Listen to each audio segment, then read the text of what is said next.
Big Boss Malayalam season 6 episode number 80. അപ്പോ episode number 80 പറയുമ്പോൾ 79 ദിവസമായി. ഇനി 20-21 ദിവസമേ ഉള്ളൂ.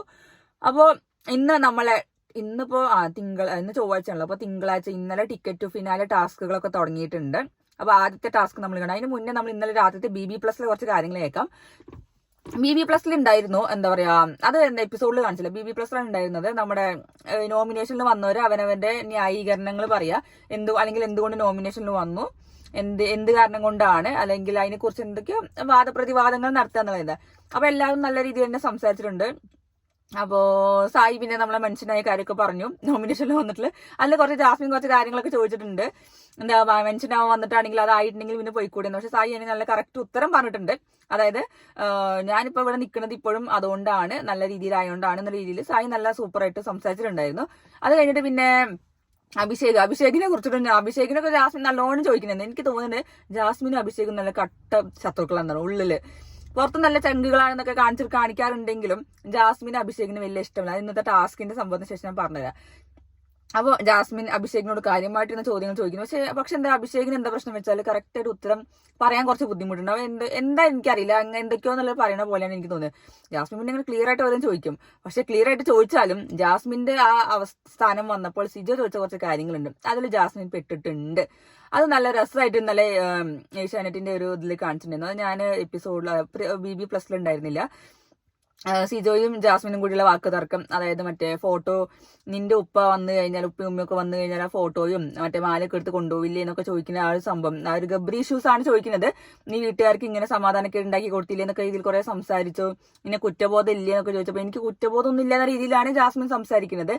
എനിക്കറിയാം, നമ്മൾ പറഞ്ഞ പോലെ ഫേക്ക് ഡ്രാമയാണോ എന്താണോ നമുക്ക് ഒരു ഐഡിയ ഇല്ല എന്റെ മനസ്സിൽ ഇപ്പൊ. പക്ഷെ ഞാൻ പറയട്ടെ, ഇപ്പൊ ഉപ്പയും ഫാമിലി റൗണ്ട് വന്നതിന് ശേഷം ജാസ്മിൻ നല്ല ഉഷാറായിട്ടുണ്ട്. അത് മിന്നാത്തെ ലാലേട്ടന്റെ എപ്പിസോഡിലും പറയുന്നുണ്ടായിരുന്നു. അതായത് ഞാൻ ഇപ്പൊ കുറച്ചും കൂടി എനിക്ക് പ്രചോദനം വന്നു, ഒരു ഇത് വന്നു. അപ്പൊ എനിക്ക് ആ ഫാമിലി റൗണ്ട് വന്നതിന് ശേഷം ഞാനിപ്പോ നല്ല ഓക്കെ ആയിട്ടുണ്ട്. ആ സംഭവങ്ങളൊക്കെ മാറിക്കഴിഞ്ഞപ്പോ തന്നെ എനിക്ക് നല്ല ഉഷാറായിട്ടുണ്ട് എന്നൊക്കെ രീതിയിലാണ് ജാസ്മിൻ സംസാരിക്കുന്നത്. അപ്പോ അത് മേ ബി ആവാം, ഇനി ഡ്രാമയാവാം, എന്താവാം എനിക്കറിയില്ല. അപ്പോൾ ഇങ്ങനെയൊക്കെ ഇന്നലത്തെ ആ ഒരു സിജോനെ ചോദിക്കലിൽ ജാസ്മിൻ ഒന്ന് പതറിയിട്ടുണ്ട്. എനിക്കറിയില്ല, കാരണം ജാസ്മിൻ അങ്ങനെ പതറാത്തയാണ്. ഈ ഒരു സംഭവം വരുമ്പോൾ മാത്രമാണ് ജാസ്മിൻ കൂടുതലും പതറാറ്. ഞാൻ ശ്രദ്ധിച്ചിട്ടുള്ള കാര്യം, നമ്മളെല്ലാവരും ശ്രദ്ധിക്കുന്ന കാര്യം തന്നെയാണ്. ഇത് എന്തുവാഴ തെറ്റ്, എന്താ നിനക്ക് എന്നോട് എന്തെങ്കിലും ഉണ്ടോ എന്നൊക്കെയാണ് ജാസ്മിൻ സിജോനോട് പറയുന്നത്. സിജോ കാണിക്കുന്നുണ്ട്, നിന്റെ കുറച്ച് ചേഷ്ടകൾ അത് വലിയ സുഖമില്ലാത്തതാണ്, എനിക്കിഷ്ടമല്ല, അത് പുറത്ത് പോണതും വലിയ ഇതില്ല, ഫാമിലിക്കൊക്കെ അത് ബാധിക്കുന്ന രീതിയിൽ സിജോ കുറെ കുത്തുന്നുണ്ടായിരുന്നു ജാസ്മിൻ അത് നല്ലോണം കൊണ്ടിട്ടുണ്ട്.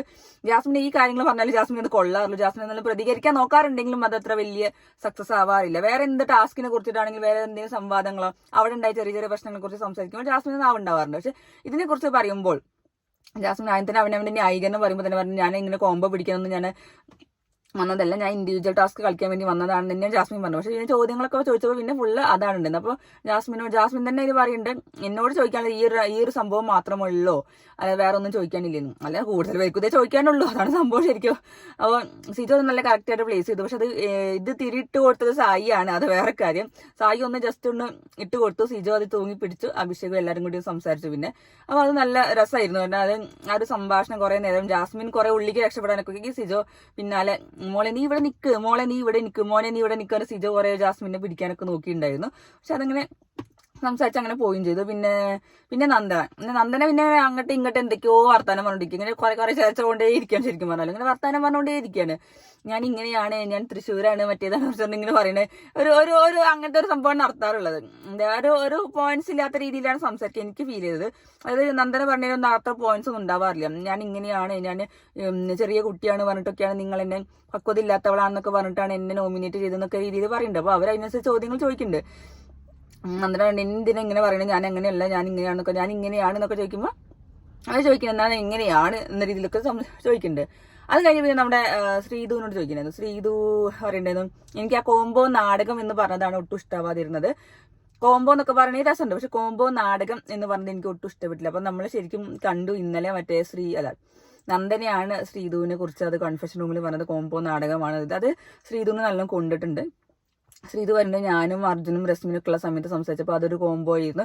അതിന് രശ്മി പോയി കഴിഞ്ഞപ്പോൾ ഞാൻ അർജുനോട് സംസാരിച്ചപ്പോൾ പിന്നെ അത് നിങ്ങളത് കോംബോ നാടകമാക്കി. എനിക്ക് അതിന്റെ ആവശ്യമൊന്നുമില്ല, ഞാൻ ഇങ്ങനെ തന്നെയാണ്, ഞാൻ ഫേക്ക് ആയിട്ടൊന്നും നിൽക്കണില്ല എന്നാണ്. അതേപോലെ തന്നെ എല്ലാവരും അങ്ങനെ തന്നെ പറഞ്ഞു, ഞാനായിട്ടാണ് നിൽക്കുന്നത്, ഞാൻ ഇങ്ങനെ തന്നെയാണ് നിൽക്കുന്നത്, ഞാൻ എവിടെയും ഫേക്ക് ആയിട്ടോ അങ്ങനെയായിട്ടോ നിൽക്കണില്ല എന്ന് എല്ലാവരും കറക്റ്റായിട്ട് പറയുന്നുണ്ട്. പിന്നെ ഋഷി പറയുന്നുണ്ട്, ഋഷിനോട് ചോദിച്ചാൽ ഡിപ്പെൻഡന്റ് ആണോ? ഞാൻ ഡിപ്പെൻഡന്റ് ആയിരുന്നു, പുറത്ത് പോയ ഒരാളെ വെച്ച് ഞാൻ ഡിപ്പെൻഡന്റ് ആയിരുന്നു, ഒന്നിൽ കൂടുതൽ ആൾക്കാരുമായിട്ട് ഞാൻ ഡിപ്പെൻഡന്റ് ആയിരുന്നു.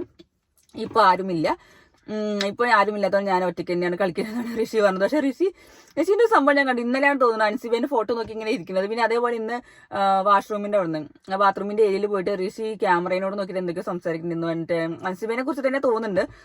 ഋഷി ഭയങ്കര സങ്കടപ്പെട്ട് ഇങ്ങനെ സംസാരിക്കുന്നുണ്ടായിരുന്നു. ആ ഒരു സംഭവം പറഞ്ഞപ്പോഴാണ് എനിക്ക് ക്യാമറയുടെ കാര്യം പറഞ്ഞപ്പോൾ നോറേന്റെ ഓർമ്മ വന്നു.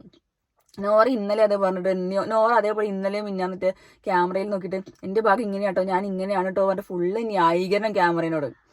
അയ്യോ അത് ഭയങ്കര നോറ എന്തിനാണ് ഇങ്ങനെ പിന്നെ ആൾക്കാരോടൊന്നും പറഞ്ഞ് സംസാരിക്കാൻ ജയിക്കാൻ പറ്റാഞ്ഞിട്ടാണോ ക്യാമറയോട് നോക്കി സംസാരിക്കുന്നത്? ബിഗ് ബോസ് കേൾക്കാൻ വേണ്ടിയിട്ടാണോ? സ്വയം ന്യായീകരിക്കുന്നത് എനിക്ക് മനസ്സിലാവത്തില്ല. നോറ ഇങ്ങനെ പറഞ്ഞുകൊണ്ടേ ഇരിക്കുക, ഞാൻ ഇങ്ങനെയാണ്, എന്നെ ഇങ്ങനെ തെറ്റിദ്ധരിക്കുകയാണ്, ജനങ്ങൾക്ക് എന്നെ മനസ്സിലാവണം, ജനങ്ങൾക്ക് ബിഗ് ബോസിനും എന്നെ അറിയാം, അവർക്ക് എന്നെ ഇഷ്ടമാണെന്നുള്ള രീതിയിൽ ഫുള്ള് ഇട്ട് കൊടുക്കാണ് നോറ. ഭയങ്കര ഗെയിം കേട്ടോ. അതായത് എന്താ പറയാ, പണ്ടത്തെ കുറച്ച് സ്ട്രാറ്റജികളുണ്ടല്ലോ, മറ്റേ ക്യാമറയിൽ നോക്കിയിട്ട് സ്വയം ന്യായീകരണം, അത് പണ്ട് കുറെ ഹിറ്റായ സംഭവം തന്നെയാണ്. പക്ഷെ ഇപ്പോഴും ആണെങ്കിലും നോറ അങ്ങനെയാണ് ചെയ്യുന്നത്. ക്യാമറയിൽ നോക്കിയിട്ട് സ്വയം എങ്ങനെ വർത്താനം പറയാ, അതായത് നിങ്ങൾക്ക് എല്ലാവർക്കും എന്നെ അറിയാലോ, ബിഗ് ബോസിന് എന്നെ അറിയാലോ എന്നൊക്കെ ഉണ്ട്. അതാ നമുക്കറിയാം. ബിഗ് ബോസിൽ മറ്റേ കൺഫെഷൻ റൂമിൽ പോയിട്ട് ബിഗ് ബോസ് എന്താ ഞാൻ പറയേണ്ടത് ഒന്ന് നിർത്തി തരുമെന്ന രീതിയിൽ ബിഗ് ബോസ് പിന്നെ പുറത്താക്കിയത് ആ ഒരു കോമഡി സാധനം. പിന്നെ അപ്പൊ അത് നോറിന്റെ ഒരു സംഭവം, അത് എനിക്ക് പറയണമെന്ന് തോന്നി. അത് കഴിഞ്ഞ് പിന്നെ മോർണിംഗ് ടാസ്ക് ഒക്കെ നോർമലായിട്ട് നടന്നു. എന്താ പറയാ, ടിക്കറ്റ് ഫിനാലിന്റെ ബേസിസിലാണ് എല്ലാവരും ചോദ്യങ്ങളൊക്കെ ചോദിക്കുന്നത്.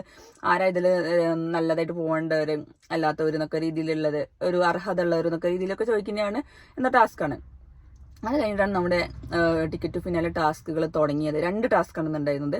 അപ്പോൾ ഇന്ന് ആദ്യത്തെ ടാസ്ക് പറഞ്ഞ ഒരു ഗോൾഡൻ റാബിറ്റ് ടാസ്ക്കാണ്. അത് ഞാൻ കണ്ടു. ജയിച്ചത് അർജുനല്ല, അഭിഷേകാണ്. അപ്പോൾ അതിൽ തന്നെ ആദ്യം പറഞ്ഞിരുന്നു അഭിഷേകും സായിയും സിജോക്കും എല്ലാവരും കൂടി ശ്രീധുവിനെയാണ് ഔട്ടാക്കാൻ നോക്കുന്നത്. സായും സിജോക്ക് ഫുൾ പ്ലാനിങ് ആണ് ശ്രീധുവിനെയും അർജുനെയും ഔട്ടാക്കിയിട്ട് നന്ദനെ സേവ് ആക്കാൻ വേണ്ടിയിട്ട്. ഇതൊക്കെ ഒരു ഗെയിം പ്ലാൻ ആണ്. അർജുനും ശ്രീധുവൊക്കെ ഔട്ടായി കഴിഞ്ഞാൽ, ശ്രീധുവിനെ ഔട്ടായി കഴിഞ്ഞാൽ അർജുനെ ഔട്ടാക്കാൻ എളുപ്പം എന്നുള്ള രീതിയിലൊക്കെ ചിന്തിക്കുന്നുണ്ടാവും. നമുക്കറിയില്ലല്ലോ ഗെയിം പ്ലാൻ എങ്ങനെയാന്നുള്ളത്.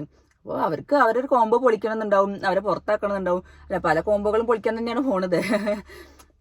കളി മുറുകുകയാണല്ലോ. അപ്പൊ കോംബോകൾ പൊളിക്കാൻ തന്നെ അവർക്ക് പല പ്ലാൻ ഉണ്ടാവും. ശ്രീധുവിനെ അറ്റാക്ക് ചെയ്തു, അവിടെ അപ്പുറത്തെ അഭിഷേകും അർജുനൊക്കെ ഉണ്ടായ സമയത്തൊന്നും അവർ അറ്റാക്ക് ചെയ്തില്ല, ശ്രീധുവിനാണ് ഔട്ടാക്കിയെന്നൊക്കെ രീതിയിൽ അവർ ഗ്രൂപ്പായിട്ട് കളിച്ചു എന്നൊക്കെ കുറെ കാര്യങ്ങളൊക്കെ വന്നു. അതൊക്കെ അവർക്ക് ഇഷ്ടമാണ്. ഇൻഡിവിജ്വൽ ടാസ്ക് ആണെങ്കിലും അവർക്ക് ഗ്രൂപ്പ് കളിക്കണമെന്നുണ്ടെങ്കിൽ അവർ ഗ്രൂപ്പ് കളിക്കും, അങ്ങനെ അവരിഷ്ടമാണ്. പിന്നെ അവസാനം അഭിഷേകിനെ സായി വിട്ടുകൊടുത്തതാണ്, അല്ല സായി പൊട്ടനാണ്, മറ്റേ ചെയ്തു കൊടുത്തതാണ്, അങ്ങനെയാണ് ഇങ്ങനെ. പക്ഷെ സത്യം പറയാലോ, സായിന്റെ മറ്റേ കൂടി ചെറുതായിരുന്നു, അഭിഷേകിന്റെ വലുതായിരുന്നു. അപ്പൊ എന്തായാലും സായിക്ക് അറിയാം സായി ഇതിൽ തോൽക്കും, അഭിഷേക് ജയിക്കുള്ളൂ എന്നറിയാം. അതുകൊണ്ട് സായി ഒരു ഗെയിം കളിച്ചതാണ് അവിടെ, അഭിഷേകിന് വിട്ടുകൊടുത്തു എന്നുള്ള രീതിയിൽ. കാരണം ഇപ്പൊ ന്യൂസ് ഫുൾ അങ്ങനെ വന്നല്ലോ, അഭിഷേകിന് വേണ്ടി സായി വിട്ടുകൊടുത്തു, അങ്ങനെ സംഭവം ഇപ്പൊ എല്ലാവരുടെ ഇടയിലും പരസ്പരം വന്നല്ലോ. അപ്പൊ പിന്നെ അതൊക്കെ ഗെയിം പ്ലാൻ അല്ലേ. സായി വിട്ടുകൊടുത്തു, അപ്പൊ അഭിഷേകിനും ഒരു ഫീൽ ഉണ്ടാവും, അല്ലെങ്കിൽ എല്ലാവരും ആ കൂട്ടത്തിലുള്ള എല്ലാവർക്കും ഒരു ഫീൽ ഉണ്ടാവും, സായി അഭിഷേകിന് വിട്ടുകൊടുത്തു. അപ്പൊ അഭിഷേകിനുള്ളിൽ ഒരു നന്മ ഉണ്ടെങ്കിലോ, പിന്നെ എപ്പോഴെങ്കിലും ബിരിയാണി കൊടുക്കേണ്ട അവസ്ഥ വന്നാലോ സായിക്ക്, അതൊക്കെ വിചാരിച്ചിട്ടാവും ചിലപ്പോൾ സായിന്. എനിക്കറിയില്ല, ഞാൻ എന്റെ ഒരു ഊഹം വെച്ച് പറഞ്ഞ, എന്റെ പെർസ്പെക്റ്റീവ് പറഞ്ഞതാണ്. മേ ബി അങ്ങനെ ആവാം. നമ്മളാണെങ്കിൽ നമ്മുടെ ഇടയിൽ അങ്ങനെ ചർച്ച, അതായത് എന്താ പറയുക, നമ്മുടെ ഇടയിൽ മീൻസ് ഗ്രൂപ്പിലും യൂട്യൂബിലൊക്കെ അങ്ങനെ ചർച്ച, സായി വിട്ടുകൊടുത്തു, എന്തിനു വിട്ടുകൊടുത്തു. പക്ഷെ വിട്ടുകൊടുക്കേണ്ട അവസ്ഥയല്ല, സായി എന്തായാലും അവിടെ തോൽക്കുന്നു സായിക്ക് അറിയാം. പക്ഷെ അത് വിട്ടുകൊടുത്തു എന്ന രീതിയിലാക്കാൻ സായി അവിടെ ഒരു ഗെയിം കളിച്ചു, അത് നടക്കുകയും ചെയ്തു. അപ്പോൾ അഭിഷേകിന് വിട്ടുകൊടുത്തു, അഭിഷേകിന് 3 പോയിന്റും സായിക്ക് 2 പോയിന്റും അങ്ങനെ കിട്ടിയാണ്. പിന്നെ അതിനെക്കുറിച്ചുള്ള ചർച്ച. പിന്നെ അതിന്റെ ഇടയ്ക്ക് ജാസ്മിനും അർജുനൊക്കെ ചർച്ച ചെയ്യുന്നുണ്ട്, അഭിഷേകിന് ജയിക്കാൻ സമ്മതിക്കരുത്, കാരണം അഭിഷേകിന് പോയിന്റ് ഇട്ടുണ്ട്, ജാസ്മിൻ അങ്ങനെ ഇളകിയിട്ടുണ്ട്. ജാസ്മിൻ അന്ന് പറഞ്ഞു ജിൻഡോ ഒന്നും കപ്പടിക്കരുത്, ജിൻഡോനെ കപ്പടിച്ചത് ഞാൻ ഇവിടുന്ന് ഇറങ്ങിപ്പോകുന്നു എന്തൊക്കെ പറയണ്ടായിരുന്നു. അപ്പൊ പിന്നെ അത് കഴിഞ്ഞിട്ട് ഇന്നിപ്പോ അഭിഷേകിനാണ് പറയുന്നത്. ഇപ്പൊ തോന്നുന്നു ജാസ്മിനും അർജുനൊക്കെ ഭയങ്കര കൂട്ടാണ്, രണ്ടുപേർക്കും ഭയങ്കര പ്ലാൻ ഉണ്ട്, ഭയങ്കര നല്ല കോംബോ ആയിട്ട് കളിക്കുന്നുണ്ട് എന്തായാലും. അപ്പൊ അഭിഷേകിനെതിരെ കളിക്കാനൊക്കെ നോക്കുന്നുണ്ട് എന്തായാലും ജാസ്മിൻ, അത് അവരുടെ ഗെയിം പ്ലാൻ, അത് അത്രേ ഉള്ളൂ. പിന്നെ ഇനിയിപ്പോ ക്രൂഷ്യൽ ഡേയ്സ് ആണല്ലോ, അപ്പൊ പിന്നെ അവർക്ക് പല രീതിയിലും കളിക്കാം, പലരും പുറത്താക്കാനുള്ള രീതിയിലൊക്കെ കളിക്കുകയും ചെയ്യും. അങ്ങനെ പറഞ്ഞപ്പോൾ ഏറ്റവും രസം മറ്റേ ഇന്നലെ BB+ ഉണ്ടായിരുന്നു, മറ്റേ അത് ഞാൻ BB+ അല്ല എപ്പിസോഡ് ലൈവില് സിജോ മറ്റേ ചോദിക്കണ്ടായിരുന്നു, മറ്റേ ക്വിറ്റ് ഒരാളെ പോയി കഴിഞ്ഞാൽ ക്വിറ്റ് ചെയ്യുമോ എന്ന് ചോദിച്ചപ്പോൾ ജാസ്മിൻ പറഞ്ഞാൽ ഞാൻ ക്വിറ്റ് ചെയ്യുന്നൊന്നും എവിടെയും പറഞ്ഞിട്ടില്ലല്ലോ എന്ന്.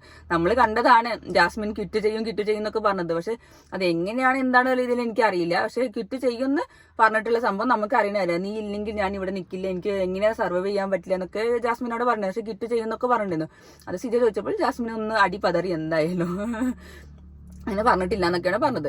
അപ്പൊ പിന്നെ അത് പോട്ടെ. അത് കഴിഞ്ഞിട്ട് പിന്നെ ഇന്നിപ്പോ ഇനി അത് കഴിഞ്ഞിട്ട് ചർച്ചകളൊക്കെ ഉണ്ടായിരുന്നു. അത് കഴിഞ്ഞ് പിന്നെ രണ്ടാമത്തെ ടാസ്ക് വന്നു. ഒരു ബോള് എന്താ പറയാ, ബോള് വീഴുന്ന ഒരു ടാസ്ക്കാണ്. ബോള് മറ്റേ ഹാൻഡിൽ ചെയ്തിട്ട് ഒരു ഹാൻഡിലിൽ രണ്ട് ബോളുകൾ വീഴ്ത്തിയിട്ട് അല്ല ഏറ്റവും കൂടുതൽ ബോൾ വീഴുന്ന ആൾ. അപ്പൊ അങ്ങനെ ഇതിലും അഭിഷേകാണ് ജയിച്ചത്. അഭിഷേക് ഇപ്പൊ 1ാം സ്ഥാനത്ത് നിൽക്കുന്നുണ്ട്.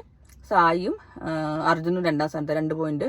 പിന്നെ സിജോ, ഋഷി, ജാസ്മിൻ 1 പോയിന്റ് ആയിട്ട് ഒരു ഒറ്റയ്ക്ക് ലാസ്റ്റ് നിൽക്കുകയാണ്. അപ്പോൾ ഇപ്പോഴത്തെ ഇന്നത്തെ ടാസ്കില് എന്റെ ഇത് വെച്ചിട്ട് അഭിഷേകാണ് മുന്നിൽ നിൽക്കുന്നത്, സെക്കൻഡ് സായി, അർജുൻ. അപ്പോൾ ടിക്കറ്റ് ഫിനാലെ ഇന്നിപ്പോ 2 ടാസ്ക് കഴിഞ്ഞു. അപ്പൊ ഇനി ഓരോ ദിവസം 2 ടാസ്ക് വീതമുണ്ടാവും. 10 ടാസ്കിൽ ഏറ്റവും കൂടുതൽ പോയിന്റ് കിട്ടിയ ആളോ മിക്കവാറും ജയിക്കുക. ടിക്കറ്റ് ഫിനാലിൽ എന്തായാലും എത്ര പെട്ടെന്നാണ് ഫൈനലൊക്കെ എത്തിയത്. എന്താ പറയാ, ഈ ഒരാഴ്ച കഴിഞ്ഞാൽ ഈ ആഴ്ച പെട്ടെന്ന് കഴിയും. ഇന്നിപ്പോ ചൊവ്വാഴ്ചയായി. ഈ ആഴ്ച കഴിഞ്ഞ് ഇനി അടുത്ത ആഴ്ച അടുത്ത ആഴ്ചയൊക്കെ ഭയങ്കര രസം. എനിക്ക് തോന്നുന്നു ഏറ്റവും അവസാന ആഴ്ച ആകുമ്പോഴത്തേക്കും ഗെയിമൊന്നും ഉണ്ടാവില്ല. എന്താ പറയാ, വോട്ടിംഗ് ബേസിസ് മാത്രവും പിന്നെ പഴയ ഫാമിലി മെമ്പേഴ്സ് ഒക്കെ വരുന്നുണ്ടാവും. അത് നല്ല രസവും എല്ലാവരും കൂടി വരുന്നത് നല്ല എൻജോയ്മെന്റ് അവസാന സമയത്തൊക്കെ. അപ്പോൾ ഇതിൽ നല്ല സ്ട്രോങ് ആയിട്ട് കളിക്കുക. സായി അവിടെ ഇന്ന് ഞാൻ കേൾക്കണേ സായി ക്വിറ്റ് ചെയ്യണമെന്നല്ല, സായി അതൊക്കെ ഒരു ഗെയിമിൽ നിന്ന രീതിയിലാണ്. സായി പറഞ്ഞു ക്വിറ്റ് ചെയ്യണം എന്നൊക്കെ പറഞ്ഞിട്ട് അവസാനം നോമിനേഷൻ ഒന്നുമില്ല. സായിക്ക് ജനപിന്തുണ എന്താ ഉണ്ട് എന്നുള്ളത് അറിയണം. അതിന് വേണ്ടിയിട്ടാണ് ഇങ്ങനെയൊക്കെ സംസാരിക്കുന്നത്. അതൊക്കെ ഒരു ഗെയിമാണ്. എന്താ ഞാൻ പറയാം, ഞാനിപ്പോൾ എന്തായാലും എനിക്കൊന്നും പറയാനില്ല. എനിക്ക് നോ കമന്റ്സ് ആണ്. നമുക്കൊന്നും പറയാൻ പറ്റില്ല. സായി അവിടെ പല രീതിയിലും ഗെയിം കളിക്കും. സായി എന്ത് പറഞ്ഞാലും എന്ത് ചെയ്താലും എനിക്കറിയാം അതൊരു ഗെയിം പ്ലാനിന്റെ ഭാഗമാണ്. ഞാനിപ്പോൾ ചിലപ്പോൾ ഇങ്ങനെ സായി ഇപ്പൊ എന്തിനാ അങ്ങനെ ചെയ്ത് എന്നെ സായി വിട്ടുകൊടുത്തു എന്നുള്ള രീതിയിലും പരാമർശം വന്നു. അത് വിട്ടുകൊടുത്തല്ല, അതൊക്കെ ഒരു ഗെയിമിന്റെ ഭാഗമാണ്. സായിക്ക് കുറച്ച് ബുദ്ധിയൊക്കെ ഉണ്ട്, വിചാരിക്കുന്ന പോലെ ഒന്നല്ല. സായി പല രീതിയിലും ഗെയിം കളിക്കുകയാണ്. ഇനി 2-3 ആഴ്ചകളും അത് സ്ട്രോങ് ആയിട്ട് കളിക്കുന്നത് എനിക്ക് നല്ല ഉറപ്പുണ്ട്. അപ്പൊ എന്തായാലും സായി നോമിനേഷനിൽ വന്നിട്ടുണ്ട്. സായി ചോദിച്ചില്ലെങ്കിൽ ഞാൻ ചോദിക്കും. അപ്പൊ നിങ്ങൾ വോട്ട് ചെയ്യണം. അപ്പൊ വോട്ട് ചെയ്യാൻ ചോദിക്കുന്നവരോട് എല്ലാവരും ചോദിക്കും, നിങ്ങൾ എന്തിനാണ് വോട്ട് ചെയ്യുന്നത് ചോദിക്കുന്നത്. സായി അവിടുന്ന് പുറത്ത് പോകണം എന്ന് പറഞ്ഞു വിചാരിച്ചിട്ട് നമ്മൾ അങ്ങനെ വിടരുത്. നമ്മൾ അവിടെ തന്നെ പിടിച്ചിരുത്തണം. സായി ഇങ്ങോട്ട് വരരുത്, പുറത്തിറങ്ങരുത്, അവിടെ തന്നെ പിടിച്ചിരുത്തണം. അതാണ് വേണ്ടത്. അപ്പൊ അത്രേ ഉള്ളൂ. അപ്പൊ ഇനി രാത്രിത്തെ എപ്പിസോഡിൽ ഈ 2 ടാസ്കുകളും കൂടുതൽ വരിക. അതിന്റെ ഡീറ്റെയിൽ വേർഷൻ ചിലപ്പോൾ ഞാൻ ആ സമയത്തും കണ്ടുപോകും. കാരണം ഞാൻ ഇത് ഫുള്ള് ലൈവ് കണ്ടിട്ടില്ല. നമുക്ക് രാത്രിത്തെ എപ്പിസോഡിൽ ബാക്കി പറയാം.